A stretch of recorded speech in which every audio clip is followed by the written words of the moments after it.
Former US President Donald Trump has declared that he will run for the White House again in 2024.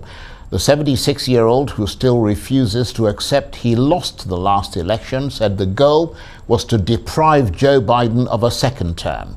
His announcement comes as some fellow Republicans blame him for the party's lackluster performance in last week's midterm elections. The Republicans are poised to take back control of the House of Representatives, but with a slim majority. Although Mr. Trump is the first to enter the race and instantly becomes the front-runner, he's expected to face challengers, most notably Florida Governor Ron DeSantis, who stormed to re-election. America great and glorious again. I am tonight announcing my candidacy for President of the United States. I will ensure that Joe Biden does not receive 4 more years in 2020. Can't do it.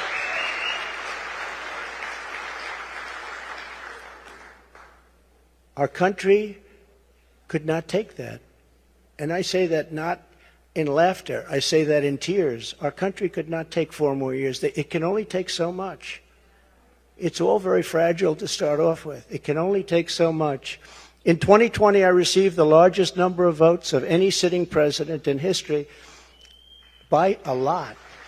And we will do it again, but with even more votes this time.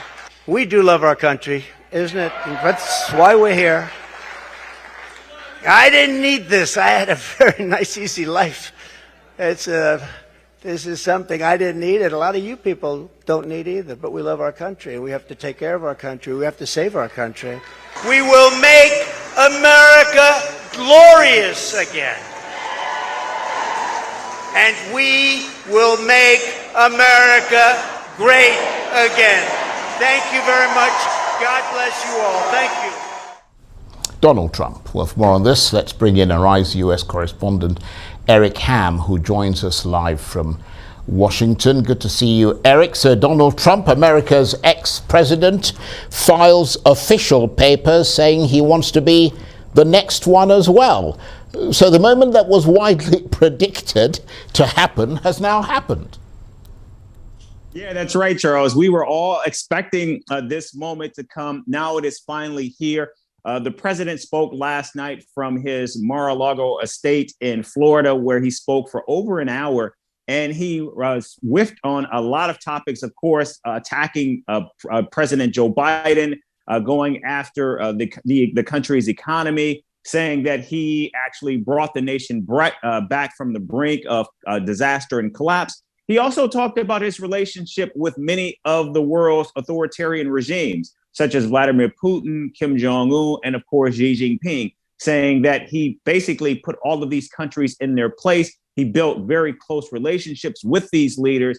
And as a result of his tenure, that they had established a relationship where those countries were no longer antagonistic toward the United States. He's saying that now that he is no longer in power, that is not the case. And so he is saying that it is now time to restore the United States back to its former glory, the glory, of course, when he was in office over 4 years. And so now we can expect former President Donald Trump to vie for the White House. The question, of course, going forward, Charles, will be who will actually decide to run against him. Of course, many in the media are looking to Florida Governor Ron DeSantis, that he will likely throw his hat into the ring as well. Donald Trump also believes that Ron DeSantis could do the same, as he has already begun attacking the just reelected Florida governor as well. Yeah, that's a very important point you raise, because former Vice President Mike Pence seems to be turning away from him. And as you said, there's the potential rival Florida Governor Ron DeSantis. But how much, Eric, are members of his own party questioning whether his political influence is fading following those midterm elections? Well, Charles, what we are seeing right now is the Republican Party as a whole is at an inflection point. Already we see that in the Senate, Mitch McConnell, the Republican minority leader, will have a challenger for the top spot in the Republican caucus in the Senate for the first time in 15 years. Florida Senator and former Florida Governor Rick Scott will be actually challenging him for that top spot. We also just learned yesterday that Kevin McCarthy was actually named the leader of the Republican Party in the House of Representatives, but he doesn't have the 218 votes needed to actually become the Speaker of the House. And so now we see that many of these leaders, including Donald Trump, are now vying to lead the party and, of course, the country.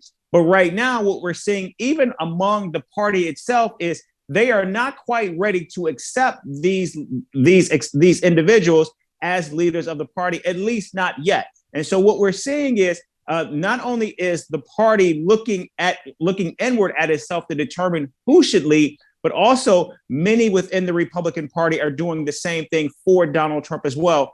There are some who have begun to walk away from him. There are those who continue to stick with him. And Charles, we know that the party faithful, the base, the Republican electorate, they still steadfastly stand behind Donald Trump and want him to be their party's nominee in 2024. And of course, Eric, beyond painting America as a sort of dystopia that only he could rescue, and as you said, boasting about his time in office, having a go at President Biden, all classically Donald Trump, he also made reference to the various legal investigations into him, calling himself a victim. I mean, can he get past all that and still run? Are his chances now boosted by the imminent control of the House of Reps by the Republicans? You know, it's interesting that you bring that up, because he made a point last night, because many believe that Donald Trump is the fault for why the Republican Party did not do as well in the midterm elections. And he actually tackled that head on, suggesting that it's because of him that the Republicans do have control of the House of Representatives, saying that his record in the midterm elections is 222 to 26, saying that he has overwhelmingly been successful, and therefore that is why he should be leading the party into 2024. Now, of course, what we're seeing play out here is the party did horribly in the midterm elections, and of course, many attribute that to Donald Trump. And also, what we're seeing is there's a growing fatigue right now, not only within the party but within the country. In fact, there are those who are concerned that Donald Trump may not be able to lead the country back or lead the Republican Party back to prominence. Remember, since he became president, the Republican Party has lost the House of Representatives, the U.S. Senate, and they failed to regain the Senate. In addition to that, they've lost a number of state houses across the country. So not a good number, at least as Donald Trump has continued to be seen as the leader of the Republican Party. Nevertheless, this announcement by Mr. Trump could be a way for him to seize early momentum in the race. As you say, Eric, a long way to go yet, but as analysts like yourself always tell us, don't rule Donald Trump out. Yeah, that's right. He is still seen as a very powerful figure. Even though he is weakened, he is still seen as perhaps the most strongest figure in the Republican Party. And back to your original question, Charles, about does this save him some time? We know that he is still running from a number of legal issues, both civil and criminal. But there are many legal experts who believe that now it becomes very difficult for either the federal government with the Department of Justice or the criminal investigation in Fulton County, Georgia, to actually bring a criminal indictment, because now that he has declared himself a candidate for the presidency in 2024, he can, and many believe that if in fact there are indictments coming, that he will certainly claim that it is political. And of course, that could muddy the waters in any possible indictment or possible trial against the former president as he runs for office. But of course, all of this is certainly going to be complicated with him running. But Charles, this is just something that we're going to have to watch, wait, and see how it plays out. Well, Eric, thanks very much indeed for that analysis, but do stay with us because I want to get your assessment of this next story, which coincidentally is taking place elsewhere in Florida. The American Space Agency, NASA, has launched the most powerful rocket ever built from Florida's Kennedy Space Center, the 100-meter tall Artemis vehicle climbed skyward in a stupendous mix of light and sound. Its objective was to hurl an astronaut capsule in the direction of the moon. The spacecraft, known as Orion, is uncrewed for this particular flight, but if everything works as it should, people will climb aboard for future missions that go to the lunar surface. This flight followed two previous launch attempts in August and September that were aborted during the countdown because of technical glitches. Morning at 1:47 a.m., NASA's Space Launch System rocket and Orion spacecraft lifted off from Kennedy's historic launch pad 39B. Orion's on its way, and it's just beginning its mission. It's successfully completed a number of mission milestones so far, including the trans-lunar injection burn to put it on its trajectory to the moon. I was standing on the roof of the LCC with a number of astronauts, and I'm telling you, we've never seen such a tail of flame. There were a bunch there that would like to be on that rocket. And I have to say, for what we saw tonight, it's an A+. It's a test flight. Took a long time coming to get here. Last time we were on the moon, Apollo 17, and we still have a long ways to go. And this is just the test flight. Today we got to witness the world's most powerful rocket take the Earth by its edges and shake the wicked out of it. And it was quite a sight. It's quite a sight. And Eric Ham is still with us from Washington. The stupendous launch, Eric, of a rocket to the moon, the most powerful rocket that NASA has ever developed. Tell us more about the rocket's assignment.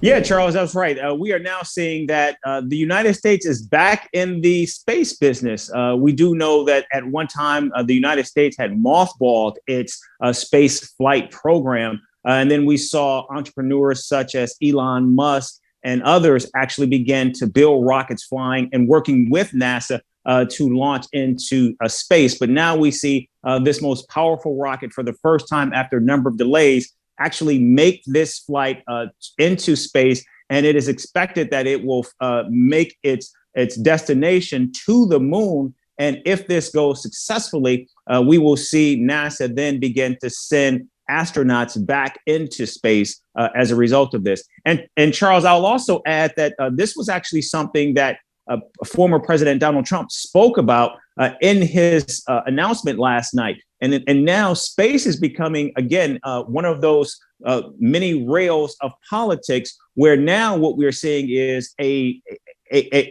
aggressive attempt by varying administrations to pump money back into the space program to do more space exploration. And now we see this successful launch take place just this morning.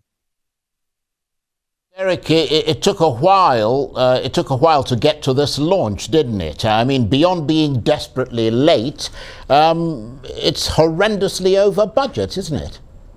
I think that goes without saying in terms of the cost that we see in terms of the spending. And you're absolutely right, Charles. We have seen a number of delays in terms of the Orion actually the space flight. And again, what's also striking about this is the first unmanned crew space flight that we're seeing take place. And so again, another amazing feat that now we're seeing a space flight where it's unmanned. And again, if this actually goes successful, we will then begin to see crews actually go back into space, back to the moon. But again, a very awesome and very amazing opportunity, and also a certain sigh of relief, as you mentioned, given the enormous cost overruns and delays to see this successful launch actually take place this morning.